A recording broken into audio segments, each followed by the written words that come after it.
Y a 11 días de las PASO seguimos compartiendo la propuesta de los candidatos en plena campaña. Nos acompañan el precandidato a diputado Luis Zamora, de Autodeterminación y Libertad, y Marta Martínez, precandidata jefa de gobierno porteño. ¿Cómo les va? Muy buenos días. Hola, buenos días. Vamos a comenzar por las damas. Pero cómo no, Desafío adelante. interesante por varios motivos. En especial, en tu caso, ¿cuál es la intención de llevar una propuesta electoral? Bueno, en principio, de toda autodeterminación y libertad, poder difundir nuestras ideas, que son radicalmente distintas a las que hoy muestra el gobierno de Larreta. Tenemos una realidad que hoy todos al salir a la calle la vemos, que son más de 7.200 personas que están viviendo en la calle, un censo que hicieron organizaciones sociales, pero esto viene así, desde 2015 para acá, casi se duplicó la indigencia y tenemos casi un 20% de pobreza en la ciudad de Buenos Aires. No es posible que en la ciudad más rica del país, por supuesto que en ningún lado, pero en la ciudad más rica del país haya una sola persona viviendo en la calle, ¿no? Luis Zamora, una campaña más, una intención de buscar una banca en el Congreso Nacional, en un Congreso que a partir de diciembre va a estar muy polarizado, va a estar con ninguna, digamos, fuerza política, va a tener mayoría y donde una banca va a ser muy importante, es la que usted también está buscando. Sí, una campaña más en el sentido de que, bueno, he hecho muchas, he intervenido en muchas luchas electorales, pero no más en... Argentina está enfrentando una situación muy compleja, donde se combina una situación socioeconómica angustiante para una gran mayoría de la población y estructuralmente muy difícil, combinada con una descomposición institucional. Es decir, la dirigencia política, la sindical, la judicial, la empresaria, de conjunto, es una degradación acentuada como nunca, aunque se viene... el cierre de listas, mire, fue un ejemplo, una falta de respeto al pueblo como pocas veces se ha visto. Es decir, cómo se amontonaron en días, en listas, gente que se habían dicho de todo en los días previos. Esto se dio tanto Macri con Pichetto, por ejemplo, un ejemplo muy claro de esto que estoy señalando, como Alberto Fernández con Massa, con Cristina Kirchner, Solana. Es decir, como alternativa al gobierno se presentó una montaña. Massa estuvo también ahí. 3 días antes del cierre de lista no se sabía quién iba con quién. Y bueno, esto es una expresión muy aguda del distanciamiento entre la dirigencia política y la población. Por eso, uno de los aspectos más importantes que planteamos, si en el aspecto socioeconómico, un país endeudado, donde el macrismo profundizó el endeudamiento, todos los problemas del país que ya venían de antes, pero lo profundizó, el endeudamiento, un endeudamiento que Argentina debe desconocer, el pueblo argentino debe desconocer esa deuda como propia.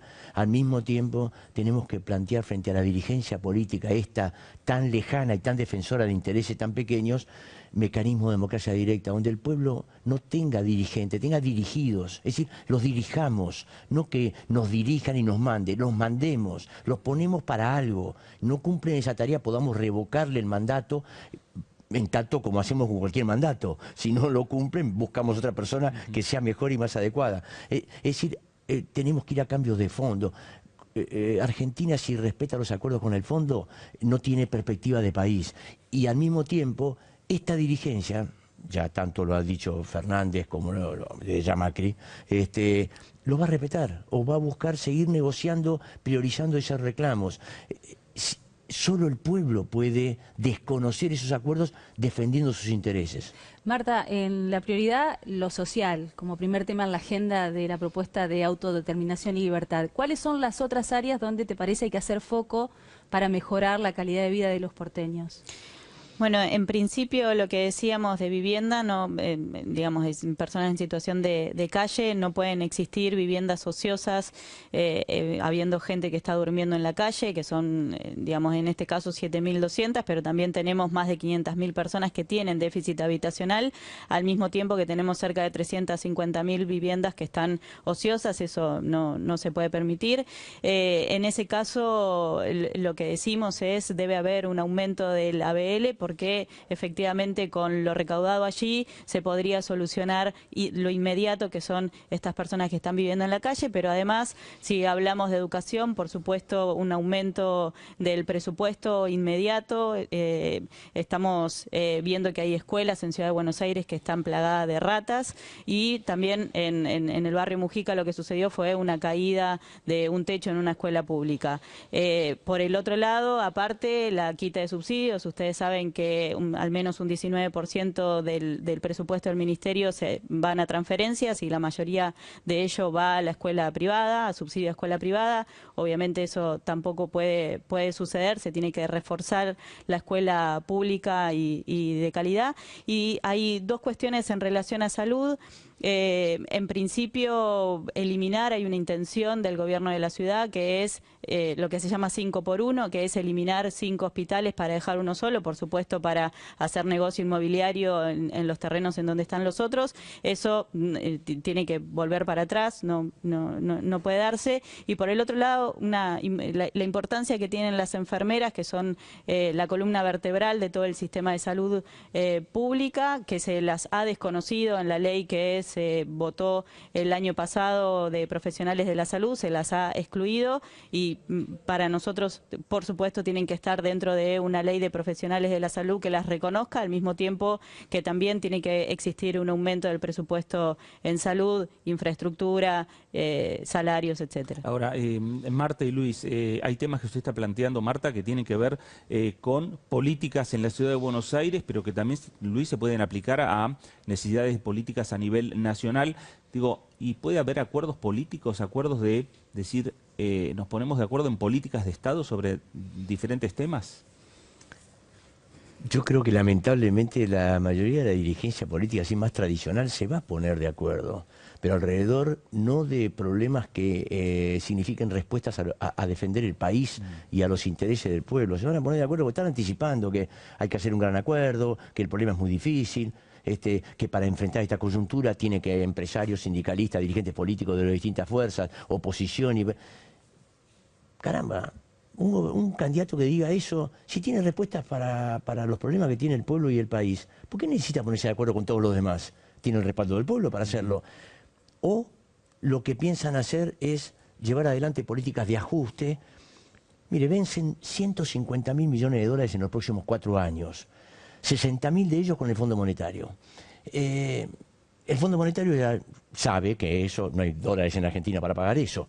Y entonces, bueno, está dispuesto a reprogramarlo, a dar 10, 15 años a costa de reforma previsional, reforma tributaria, reforma laboral, es decir, reducción de los presupuestos de salud, de educación. Eso es lo que se viene. ¿Cómo se viene eso? La dirigencia política está pensando en política de Estado contra el país y contra el pueblo, para tener fuerza política para implementar esos ajustes. Es decir, por eso volvemos a insistir en que si el pueblo argentino ve esa dirigencia, es un dato de la realidad que se va a votar polarizado, efectivamente, quizá polarizado como nunca, pero al mismo tiempo esa polarización no implica simpatía y cercanía con los candidatos a los que se vota. Al contrario, cada vez es mucho más la lejanía, el desprestigio, el voto contra el otro o la otra y no el voto a favor. Sin embargo, esos después iban a terminar tratando de negociar, justamente porque su desprestigio le quita fuerza para llevar adelante política de ajuste, y van a tratar de juntar fuerzas con la CGT, ya sabemos, la dirigencia que está siempre en la vereda de enfrente. El pueblo argentino en algún momento tenemos que mirarnos al espejo y decir, ¿qué hacemos? Porque si miramos para arriba, vemos eso de taparse la nariz y votar a uno para que no gane el otro, o votar al otro para que no gane la otra. Claro. Y sin embargo, bueno, no podemos resignarnos a eso. Seguro. Bueno, Gracias. queda ese mensaje entonces para quienes vayan a las urnas el 11 de agosto. Seguramente antes de octubre los vamos a volver a recibir. Muchísimas gracias por acompañarnos. Gracias a ustedes. Seguimos ahora con Silvana.